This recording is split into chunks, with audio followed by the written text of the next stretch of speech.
All right, we are live, y'all. And as you can see, I am on my own because we have had a miscommunication about time zones, which is always my biggest fear that I'll translate the time zone wrong. So it has happened, and I have translated the time wrong. So Bob Bailey, the Wall Street Journal bestselling author, will be with us in about 7 minutes. And until then, we're having an Ask Me Anything. So for the next 10 minutes, you can ask me anything. So I can be your book butler. You can tell me what books you last liked, and I will make recommendations for you. You can ask me anything about writing and publishing. You can ask me anything about this little number, my book, Broadway Butterfly, which is coming out August 1st. And I just got these fabulous posters made. So ask me about true crime, ask me about writing, ask me about publishing, ask me what I'm reading, tell me what you're reading. Let's have a chat. Hi, Randy. Randy is joining us. Hi, Randy. Oh my gosh, I love your black kitty. That's so on brand for Mystery and Thriller Ravens. I was out walking and an evil black cat streaked across my path. I love cats. So yeah, let me know what's on everybody's mind. We are doing, I'm going to change the banner. So this is an Ask Me Anything, y'all. Tell me what you're reading. So I just finished Danielle Trussoni's The Puzzle Master. I just finished Andrea Bartz's The Spare Room. I'm interviewing her at 8 p.m. Eastern, 7 p.m. Central. Let's see what else. Next week I have L.R. Dorn. Ask me anything. Hi, John. Welcome from greetings from Northeast Ohio. Hi, John. I bet that's you, John Hebert. So what's everybody? Tell me what you're reading? Tell me if you have any questions for me. Tell me if you have any author requests. Tell me what's on your mind, y'all. Tell me what you're reading. Ask me if you have any recommendations. So let's see what else. Next week tonight I have Bob Bailey in about 5 minutes with his latest legal thriller, the latest in his Jason Rich series, which I'm super excited about. And then in an hour, we have Andrea Bartz. She was the Reese Witherspoon Book Club pick last year for We Were Never Here. The film rights have already sold. I think it's already in development. We'll get the skinny on that. And then next week, I have Sarah Stewart Taylor with Stolen Child, and Shanora Williams, the other mistress. Then the following week, I have Simon Toyne and L.R. Dorn, excuse me. Then May Cobb and Samantha Downing. Then Brandon Webb and John Mann return with the latest in their Cold Fear, Steel Fear series, and Laura Lippman.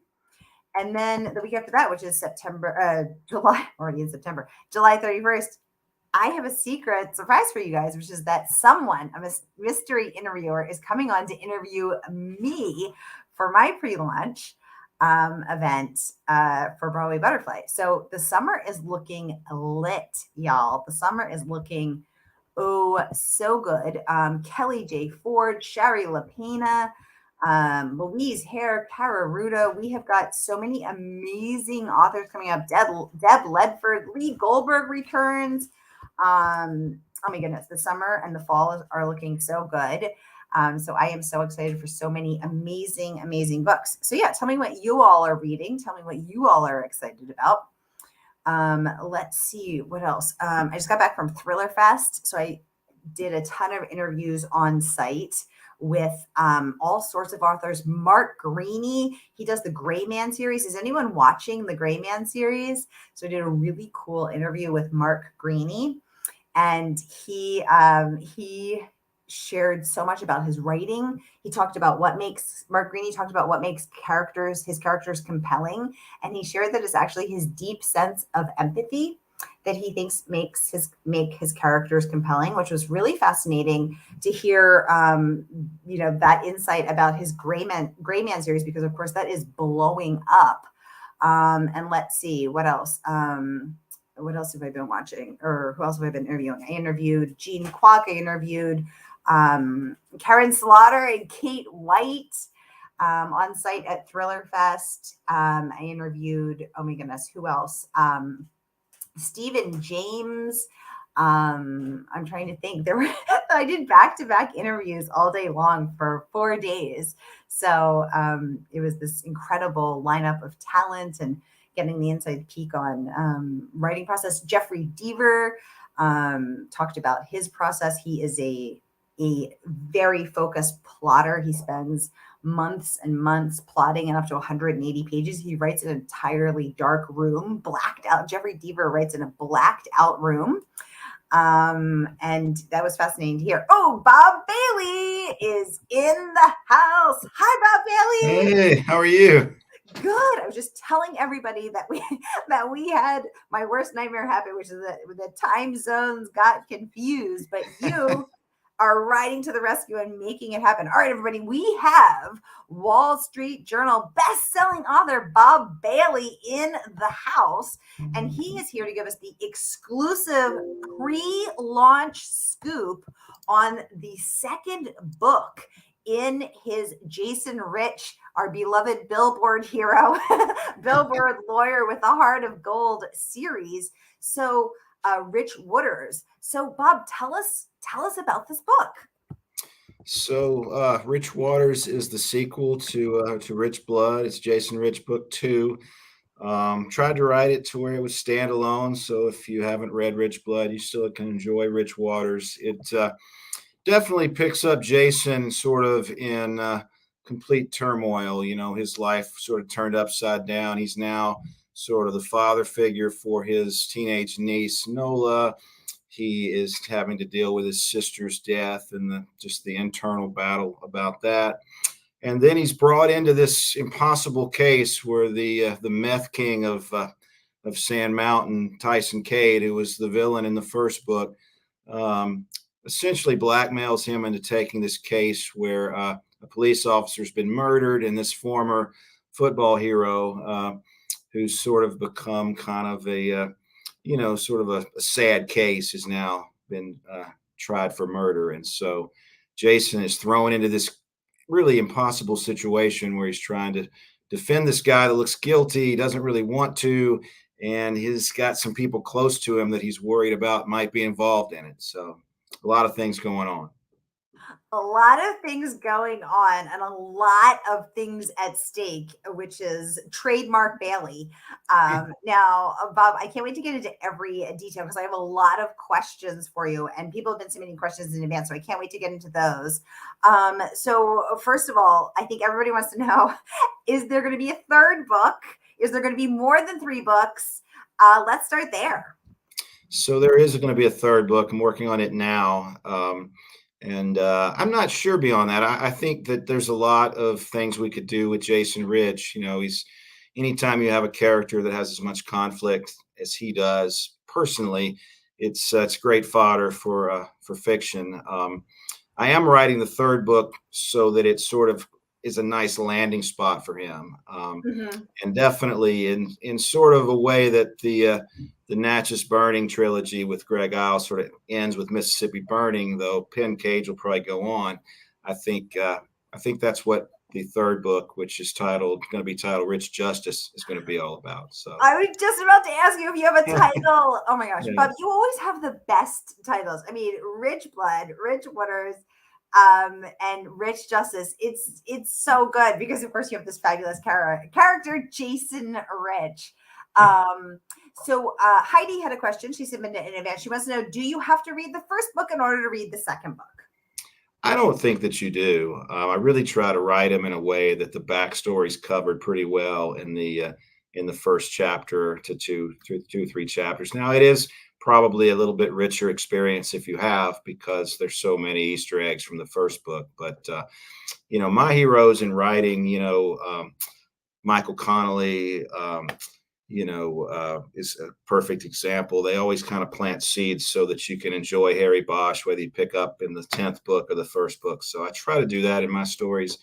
So I don't think you have to, but if you did, it might be a little richer. So, Bob, you just shared that one of your heroes is Michael Connolly. I heard you just got to see him speak in person at Thriller Fest in New York City. What was that like for you?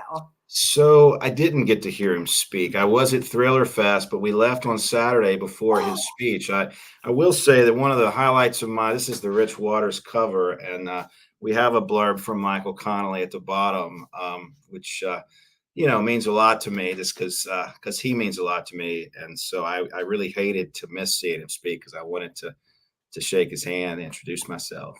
I mean, Bob, you seem to be hitting it out of the park with the front cover blurbs. First book, Patricia Cornwell. Second book, Michael Connolly. I mean, who's going to blurb book number 3? Stephen King. I don't know, right? Sir Arthur Conan Doyle returns from the dead. I mean, Bob, where are you going to go from Patricia Cornwell to Michael Connolly? Who? I mean, you must be thinking about it. You already have I a don't title. know. We've set the bar pretty high there. It's pinch me moments when people like that say something nice about my stories. So certainly appreciate that, and have been very fortunate, and just grateful that that's happened. Are you thinking of who to ask? Because I'd love to. Grew up reading Grisham. He was my first guy. That his first few books, and then same with Scott Turow. Love him. I love S.A. Cosby. He's probably my new favorite writer, and so we write in the South. His stories are different than mine, but still in the crime fiction genre. So he would be a bucket list type person. So many great ones now. Guess who got a blurb from S.A. Cosby? Yours truly, right? Congratulations. This gal. He's also Sean is also a hero of mine. I mean, he is. You and I have shared our mutual love of S.A. Cosby before, but I truly think Sean Cosby is one of the great voices of our generation. And I mean, his work is so brilliant, and so, I mean, just so powerful and poignant and painful and beautiful. And all of the above. I really look forward to his stories, and just bought his newest one, so I'm excited to read it. I think Grisham, Turow, or Cosby would look real good on the front cover of Rich Justice. Randy Trent, welcome to the conversation. He's given a thumbs up there, 3 thumbs up on the idea of S.A. Cosby. Liza Fleisig, welcome to the conversation, saying going to BoucherCon in 2024 and meet Connolly there. Jana McGuire, welcome to the conversation, saying, I love that your books are based local to our area. So, Bob, let's talk about that, because S.A. Cosby writes Southern Gothic, very focused on his local culture. Your books, very focused on local culture. And that's one of the many, many things that I love about your books, that I love about Sean's books, because so many books take place in either New York City or some nameless city. But what I love about Jason Rich and in all your books, and what I love about Sean's books, is you taste the local flavor and you really get to feel that. Tell us why that matters to you, and why you wanted to do that. I just think it adds a layer of authenticity to the story. The place sometimes feels like a character in and of itself. Like with Connolly in Los Angeles, like with Cosby in rural Virginia. My stories are all set in the North Alabama, Southern Tennessee landscape, and which is where I've spent most of my life. And I think when you plant those seeds of the real restaurants, of the real roads, of just the way the dialect, the way people talk, I think that it's a connection with the reader that goes beyond the page, and it drives the story a little bit. It's something that I love as a reader, and so it's just been a natural for me as a writer to do that. So have you ever had to enlighten one of your editors as to, no, that's authentic, that's real, that's accurate, if they're not familiar with your neck of the woods? Sometimes, yeah. And, pronunciations are always funny in the South. Earlier this year, I had to tape record myself pronouncing a few words, like there's a town in Marshall County, which is where Jason Rich is from, called Arab. A-R-A-B, Arab, Alabama. Well, the natural pronunciation of that would be Arab. And so that took me 2 minutes to go through. And then, of course, Gunnersville is Gunnersville, but Sometimes people say Guntersville, and so the dialect is always something that we struggle with, because it's hard, I think, sometimes when you're coming from somewhere else to know all of that. But that's one thing for sure. Absolutely. Well, I'm glad you helped them get it right, Bob. Now, y'all, Bob's book is not even out yet. It is out tomorrow. He is coming on, as he always does, to give us the exclusive inside peek about his latest book. And you can order that book from our favorite woman-owned bookstore tonight. And the good folks at Murder by the Book in Houston, Texas, will ship that out to you tomorrow as soon as the book drops. So no matter where y'all are watching from, here is the link. Click and order, and you will get your copy of Jason Rich Book 2, Rich Wooders. So here again is that link. Oh, we have a question from Janice. She says she's going to your event tomorrow at the library. Can she buy the book there? Great question, Jana.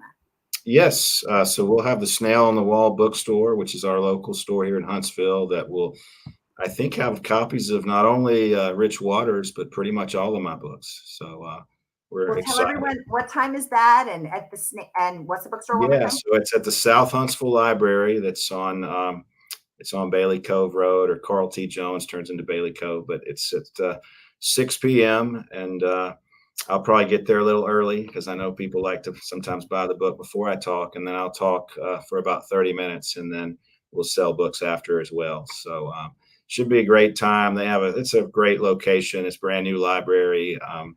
And I had a great event there last year, so I'm excited to do it again. So, Jana, I hope you'll come. I hope you'll bring all your friends and buy lots of copies. Bob will be signing copies, personalizing copies. Jenna saying, woohoo. And y'all, I don't know about you, but I stockpile signed books all year round for Christmas, for birthdays, for holidays. And then my family members are lucky enough to receive those gifts. Because I think a book is such a beautiful gift, but a signed book is extra cool. And then a signed, personalized book, start thinking ahead for Father's Day Sunday, right. Father's Day, belated Father's Day. We've got a lot of holidays coming up, so everybody go grab your books. And for anyone who's not local to Huntsville, if you DM me as a copy of your receipt from Murder by the Book, I will send Bob book plates, Mystery and Thriller Maven book plates, and he will personalize them for you. So just send me, I'm on Twitter, Facebook, and Instagram. Send me your receipt, and I will get those signed, personalized copies out to you. Wait a minute. Jana says, I'm invested. I'm named in the book. What? So Jason's sister's name is Jana. It's Jana. Yeah. I love it. I love it. Okay, Jana. So this should be signed to the other Jana, the equally cool Jana. Oh my gosh. All right, Bob. Now, Jason Rich is a lawyer, a billboard lawyer. You are a lawyer. Are you Jason Rich? Is Jason Rich you? Give us a scoop. So I do not practice law in the same area as Jason Rich. I would probably be defending cases that Jason brings. So one thing I've noticed over the years as being a defense lawyer is it seems like the plaintiff's lawyers have more fun.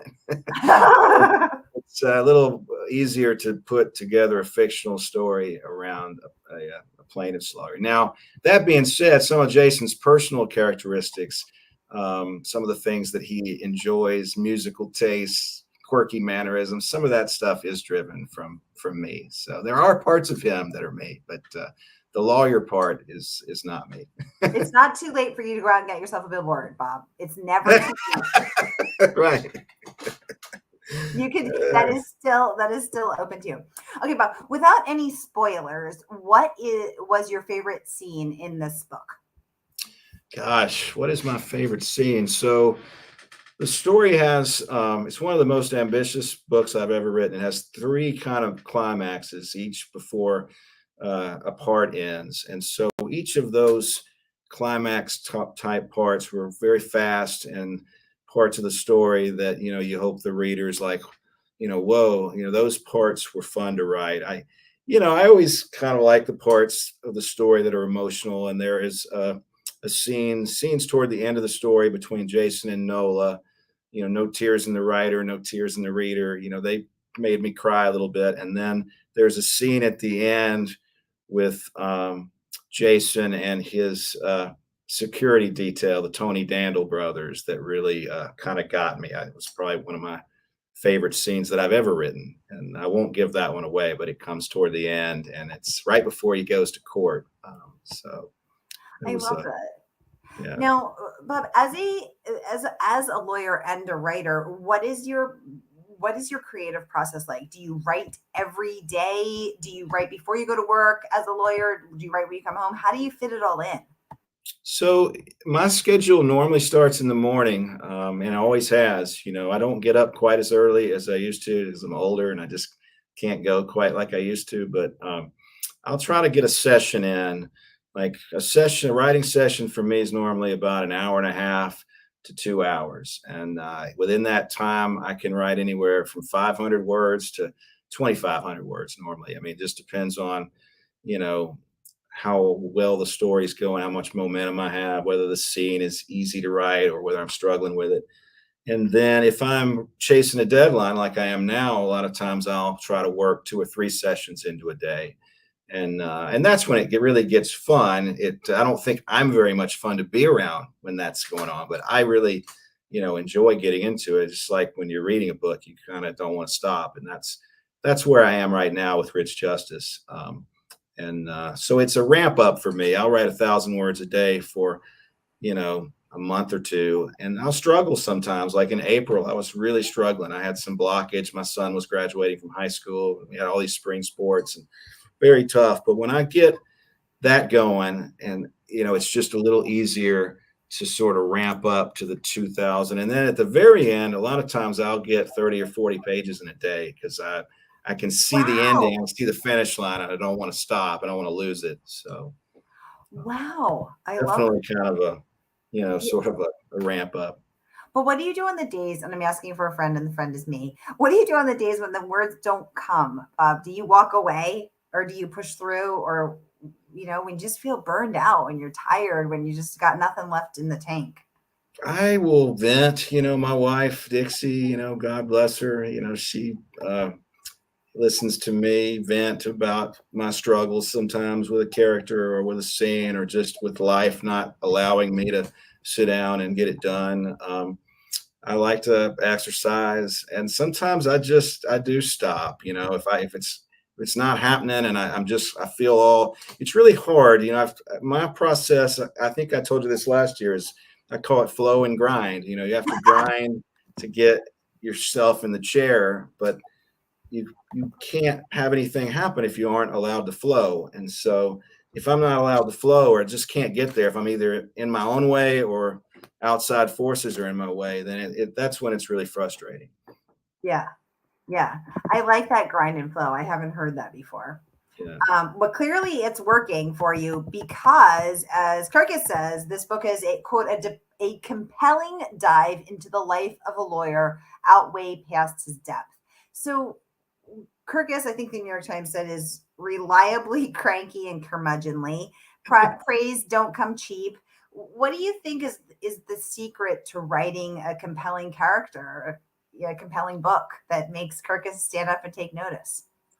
I think anytime that you can put the reader into the character to where they're pulling for the character, they know the character well enough now to where they're pulling for him. And he is real to him. He makes mistakes. That's one of my favorite things about Jason Rich is that he makes mistakes. He can be a narcissist. He's an alcoholic. He really struggles with his selfishness, and so all of those things while still trying to do the right thing and still trying to get to the finish line on his cases and win and succeed and be a good father figure for his niece. And all of that's in play with Rich Waters. You really see him kind of as a person in full, the family, the alcoholism fight, the impossible case. And, he's coming off being an alcoholic and he doesn't drink anymore. And he talks about it being his superpower. Now he's got so much more time, but he still has the urge all the time to do it. And so I think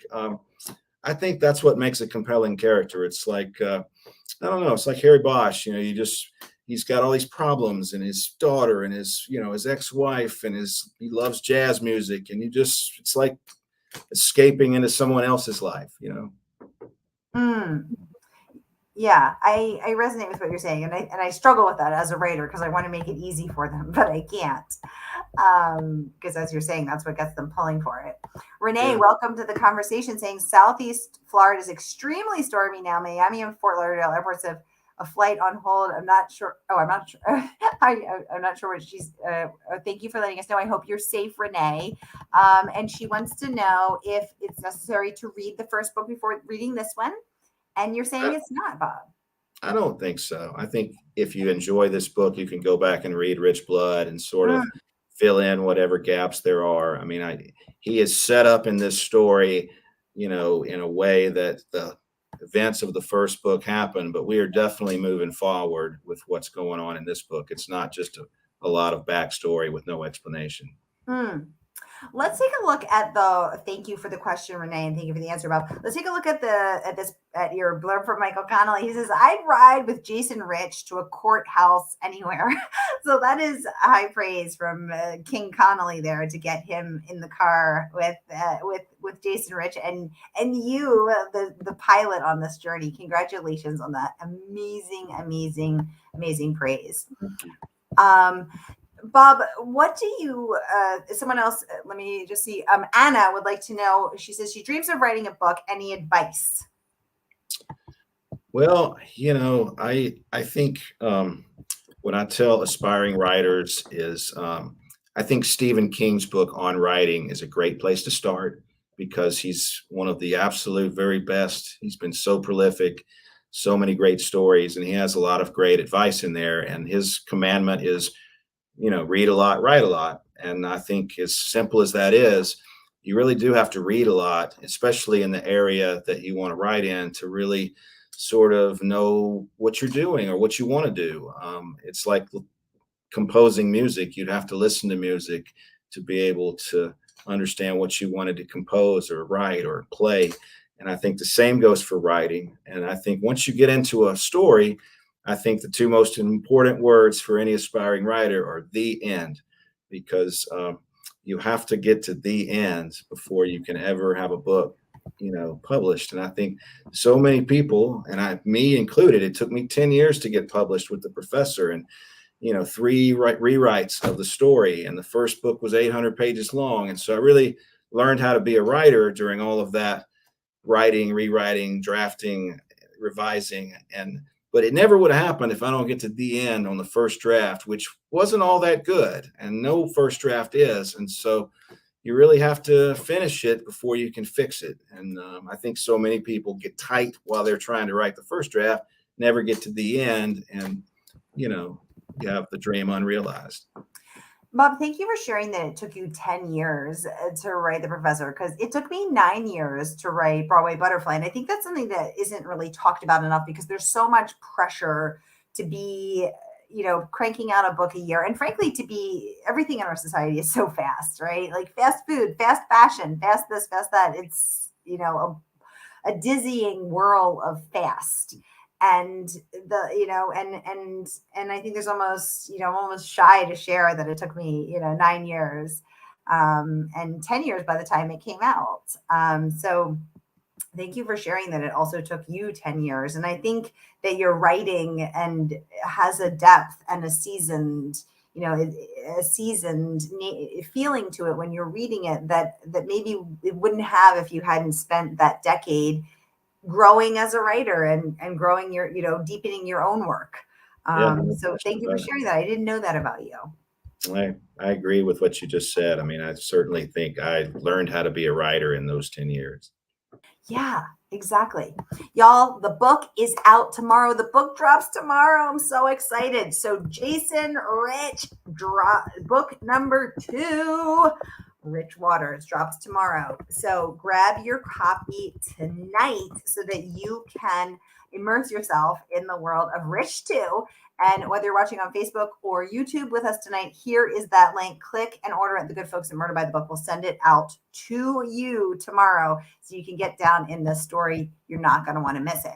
Liza saying hashtag never give up. Yes. Renee wants to know, but Bob, is it hard? Isn't it difficult, she says, to write a good novel on a deadline? What are your thoughts? I think a deadline is one of the best things you can have as a writer. Tell I us why. really do. And probably one of the reasons why it took, not the sole reason, because I had to learn how to be a writer, but I think having a deadline makes you make choices. I think the hardest thing as a writer is to choose, where you're going to go certain paths, and having a deadline forces you to make those choices, and it forces everything to work faster. And I think the faster you write the first draft, especially, the better, because that's when it's hot and it's coming out fast. And one of the things Stephen King says is, write that first draft as fast as you can, because you don't want to have all the doubts creep in about, whether it's, not perfect. And so for me, I think it's been a little easier to write a good novel on a deadline. Now, if I'd have a 3-month deadline with the professor or something, I couldn't have done it. I mean, I would have produced something that wasn't. So I think you have to be realistic with your deadline. But I think it's good, even if you aren't published, to set a goal for when you want to finish it, because I think it'll make the process a little bit more intense, which I think is what it's all about. So, Bob, how long did it take you to write Rich Waters? So for Rich Waters, I think the process overall was around 9 months. I think the first draft probably was around 4.5, 5. We developmentally edited it for about 2.5 months, and then copy editing, proofread for another month or two. That part of it, is not the whole 2 months, but so the actual writing of the story was more like 6 or 7. So you're getting way faster. I am. Yeah, I am. It's just part of it, I think. Some of that is driven by the deadline, but I think that I really feel like that's about the right amount of time for me to write this type of book. So, Bob, the tagline of this book is, it's a haunting legal thriller about the price of redemption for a billboard lawyer who takes a case he can't win in a town he can't forget. So what do you think the price of redemption is? I think for Jason, it's everything for him. I mean, he says midway through this book that he could win this case and lose everything he cares about in the world. And I think, this is the second book in what I think is going to be considered a trilogy. And as cheesy as it may sound, this is the Empire Strikes Back type. There's definitely a fall type story we're telling here with him. And I think, I don't think that gives anything away, but I do think it's a little darker than the first book. He is a better lawyer than he was in the first book, and smarter and more experienced now. And so, but he is dealing with a lot in this story, and he is still fighting for that redemption by book's end. So, as a Star Wars fan, whose favorite of the 3 was the Return of the Jedi, right. Where are we going to go for book 3? Are you going to go darker, or are you going to go because the other thing is you have gone darker in this book, but you've also gone deeper for Jason. So where are you going to steer us for book number 3 for the Return of the Jedi of Rich Justice? It will be kind of like that. I mean, it will be definitely a rise story, but it will start off in a dark place and sort of work our way into the light, I think, is the goal. So. Well, you are clearly meeting your goal because, your work continues to resonate with so many readers, and the reviews continue to be incredible. So congratulations on all of that. Y'all, the book is out tomorrow. So here again is that pre-order link. Click and order it. You're not going to want to miss this one. But what do you think it is that people love about legal thrillers so much? I love them. You love them. Why do we love them? I'm not sure. I think some of it is that we can relate to it. I mean, I think everybody's touched by a lawyer at some point in their life. I think especially litigation, whether it's civil or particularly criminal, sets up so well for both theater and fiction, because there's a sense of organization that the reader comes to with certain expectations. Like there's going to be a trial, there's going to be a judge, there's going to be lawyers, they're going to wear suits, they're going to, say certain things like Your Honor, and they're going to object. I mean, they come to it having, sort of recognizing the landscape a little bit. And I think that gives them a little bit of comfort level. And then the trick for the writer is to show them something they haven't seen before, which is hard in legal thrillers because there's so many great ones, starting all the way back to the very first legal thriller, which I would say is probably To Kill a Mockingbird, although it could go back farther than that with like Crime and Punishment or something. But I think legal thrillers, obviously To Kill a Mockingbird is more than just a legal thriller. It's classic, but there's a lawyer, there's a trial, there is a thrill aspect to it. And I think people really resonate with that. And so for us, the writer, you just keep trying to come up with new angles, and new characters and things that are different so that you can give them both the comfort level, but also the new. Another thing that I've heard is challenging for legal thrillers. Obviously, I don't write them, but as I've heard that it's challenging for the writers of legal thrillers is that as exciting as they seem on the page, to actually be in court is not that exciting. There's a lot of slow downtime and a lot of legalese and a lot of details, and it just drags you down. So it's also what to cut and what to leave in and how to speed that pace up. So true. So true. That was one of the big things I learned. Like when Dixie and my mom were reading The Professor, they get bogged down with like 9 pages of jury selection, which is fascinating for me, but bores the normal person to tears. And so I think knowing what to cut, and I think part of that is there are key moments in the trial that you want to show the reader, but then there are other parts that you just want to summarize in a sentence or two because they're boring. And I think having events happening outside the courthouse where you're chasing leads down. In the Jason Rich series, he represents his sister in the first book. In the second book, he has his girlfriend and his niece, intertangled with the plot. And so it's very personal to him. There's a lot at stake beyond just the case. And I think that helps a whole lot with making it, seem more than just the trial, than just the courtroom. Right. Like as Renee's saying, that's real life, but that's not, the legal thrilling. So Bob, does Dixie still read your first drafts? Does she ever tell you you're bogging her down?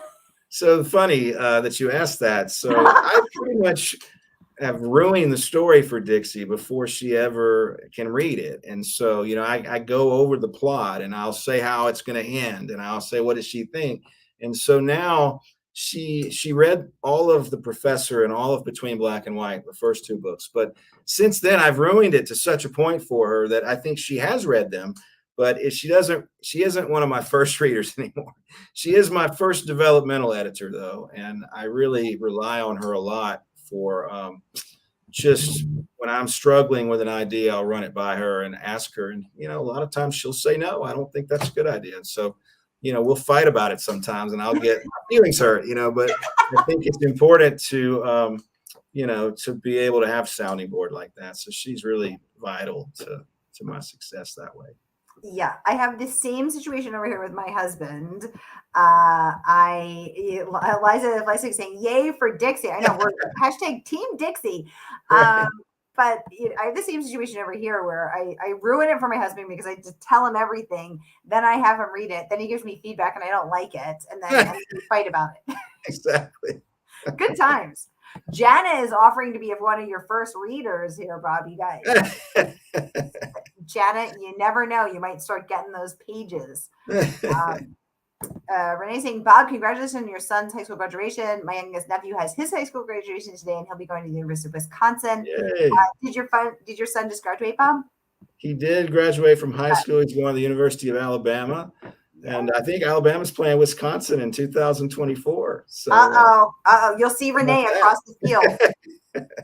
That's awesome. Congratulations, Renee. That's a big day. It's been a big month for us. So, yay.